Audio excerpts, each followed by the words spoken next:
Yo, what's up, world? Welcome back to the channel. APW Sports signing in. And I apologize ahead of time for my voice. It is a little bit hoarse right now. But the good news is I got tested and it came back negative. So that is the good part. Just dealing with my voice being a little bit hoarse. But as they say, the grind must go on and the grind must continue. And it is time for another Chicago Bears weekly preview as the Bears are losers of back-to-back games, drop to 3-4 on the year, and we come back home to host the San Francisco 49ers. But before I get into anything about this game, make sure you guys give this video a like. That helps this channel to grow tremendously.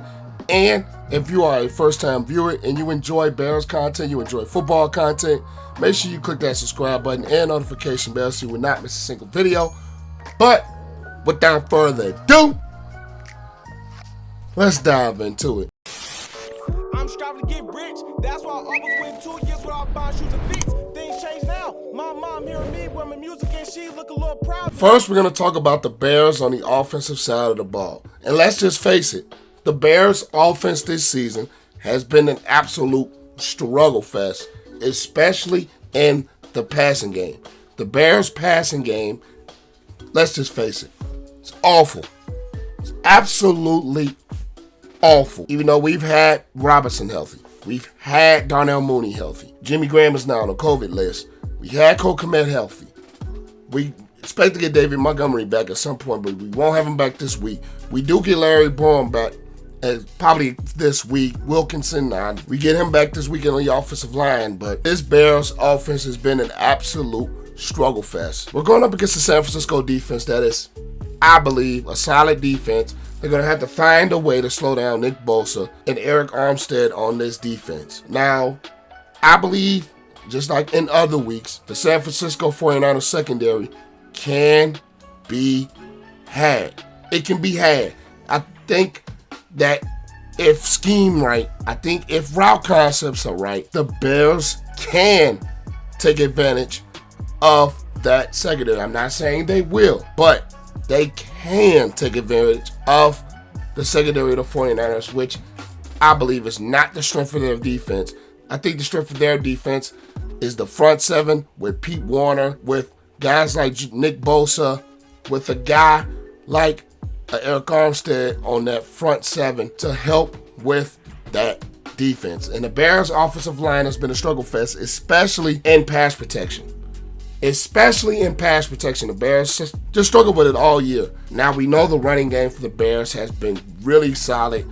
No matter who the running back is, whether it's Montgomery, whether it's Damian Williams, whether it's Khalil Herbert, the Bears offensive line has been the absolute strength in the running game, and the running game has been the absolute strength of this offense. We know Justin Fields can make plays in the passing game. We know Justin Fields can throw the ball accurately. We know he can attack deep. It's just a matter of, is he going to have the time to do so? Is the offensive line going to hold up and give him that time to attack the 49ers secondary, which I believe can be exposed? It's a difference between can and will, but they can be exposed if things are correct.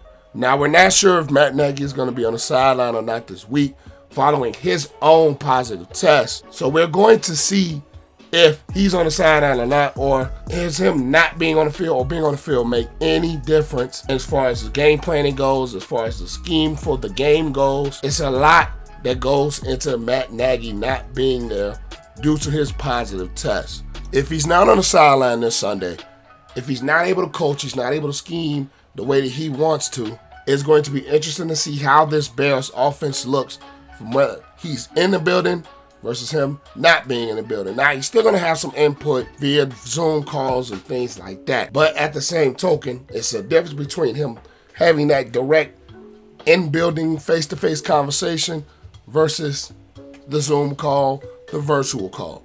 So that's another thing to look out for with this Bears offense this week. Is the impact of Matt Nagy big, or does this Bears offense remain the same struggle fest that has been basically all season long? And it has been difficult to watch this Bears offense despite the running game being so productive, just haven't been able to get anything out of the passing game. I believe that the San Francisco defense can expose a little bit of that if they are able to get pressure on Justin Fields and if they are able to exploit the holes in the Bears' offensive line, which has been a struggle fest, like I said, all season long. But the Bears do need to control the run game. They do need to control the time of possession in this contest against San Francisco. Now, as the Bears defense goes, we do not have Khalil Mack this week, as he has officially been announced as out with the foot injury. Khalil Mack is officially out with the foot injury this week, even though we do get Robert Quinn back from the COVID list. But I believe it's going to be the same impact, as in we have one guy, not the other. Now, last week, we did not have Quinn, and now this week, we don't have Mack. So even though the attention was on Mack last week, now the attention is going to be on Quinn this week, the way that he has played before he was put on the COVID list. And with this Bears defense, it looked bad last week. Let's just be real. The Bears defense looked absolutely awful on all levels last week. The pressure was not getting home. Hopefully Akeem Hicks is able to get back into the lineup this week. I personally think we need more from Eddie Goldman. We need more from Bilal Nichols. We need more from Ogletree. We need more from Trevathan, Eddie Jackson, Tashawn Gibson.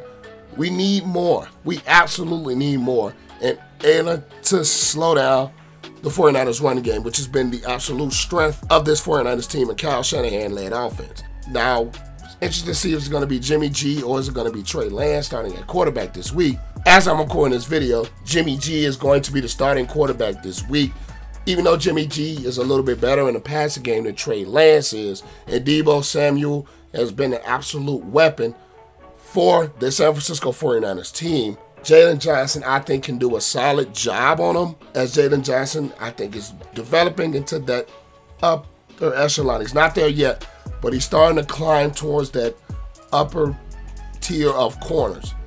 He's really been solid this season for this Bears defense. Vildor has played better, but we are going to need the pass rush to get home. We are going to have to slow down the San Francisco 49ers running game, with the San Francisco 49ers offensive line being one of the better offensive lines in the NFL, led by Trent Williams and led by McGlinchey. The 49ers offensive line is absolutely good. It is absolutely good. And not having Khalil Mack for this game is going to absolutely hurt this Bears defense. Even though we get Robert Quinn back, you don't have the pairing of Quinn, you don't have the pairing of Mack together in order to really establish that pass rush. We weren't able to get that last week because one of the guys was out of the lineup in Quinn. And this week now, Khalil Mack is out of the lineup with the foot injury, and we're not sure if we're going to get Akeem Hicks, which makes a big difference in the defense. We know Roquan Smith is going to be Roquan Smith, but other guys have to step up and they have to do more in this ball game in order for us to come out of it with a W. 3 keys to a Bears win. 1, establish the run game. Establish the run game. Because once the Bears establish the run game, it can slow down the pass rush. Even though in past weeks, it's been proven that the Bears still can't block anybody on offense, especially in a passing game. But they are going to have to keep the run game. Whether it's Justin Fields with this athletic ability, whether it's Khalil Herbert, whether it's Damian Williams, whatever way they can solidify and keep running the football very physical, is going to make a big difference in this offense. Number 2, find a way to establish a passing game, point blank period. Better protection, better route concepts, better scheme, better play design. The Bears are going to have to find ways to create a passing game. The Bears are at the bottom of the league in passing. The bottom. They cannot do that in this game if they want to get back in the winner's circle. They are going to have to establish a passing game. They are going to have to create better plays. They are going to have to use Justin Fields in rollouts and bootlegs, which they've been reluctant to do. They are going to need more of that. They are going to need more of that in this game this week. Establish the passing game. And key number 3, the Bears are just going to have to play with fire. They are going to have to play with absolute fire. Play like they have something to prove. Play like something is on the line. Play like you are motivated to get out of a bad hole, to recover and get a win on your record. Play with some enthusiasm. Play with passion. Play with fire. You're going to have to do so. We didn't see it against Green Bay. We didn't see it last week, except for on that 4th down stop. Play with passion for 4 quarters. Play 4 quarters of football, physical football, on both sides of the ball. Be physical. Be dominant. Play like your lives depend on it. Be passionate. Play with some oomph. Play with some fire. You're going to have to do so to get a win today. You're going to have to do so. But enough with that said. My pick for this game this week against the 49ers will be, I'm going with the 49ers. I am going to roll with the 49ers. I don't think this Bears offense will score enough points. Just point blank, period. This Bears offense will not score enough points, and they have not proven that they can score points this year consistently. This Bears offense, I don't think will do enough to score points and get touchdowns. Defensively, missing Khalil Mack is going to hurt tremendously. Akeem Hicks has been hurt, and we haven't been getting much from our interior defensive line this year. And teams have been running the football very well against this Bears defense. So I don't think the Bears will do enough offensively to score points on the board. And I think San Francisco will be very physical. They will find ways to move the ball on this Bears defense. And the offensive line for the 49ers is very good. The front 7 for the 49ers is very good.